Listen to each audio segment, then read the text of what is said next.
Today you read some books by Eric Carle, and so now it is time to talk with your class and write down different things that you noticed about his stories. So you're going to have a chart similar to this one, and on the left side it says always, which means he always does this in his stories. And on the other side it says often. So this means he does them sometimes, but not all the time. So, for example, to get you guys started, I wrote down he always writes about nature and animals.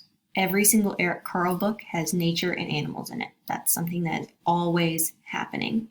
And another thing I noticed was that he often will use rhyming words in his stories, and he repeats words in his stories. So work with your class and your teacher to write down some more things that you noticed about Eric Carle's stories.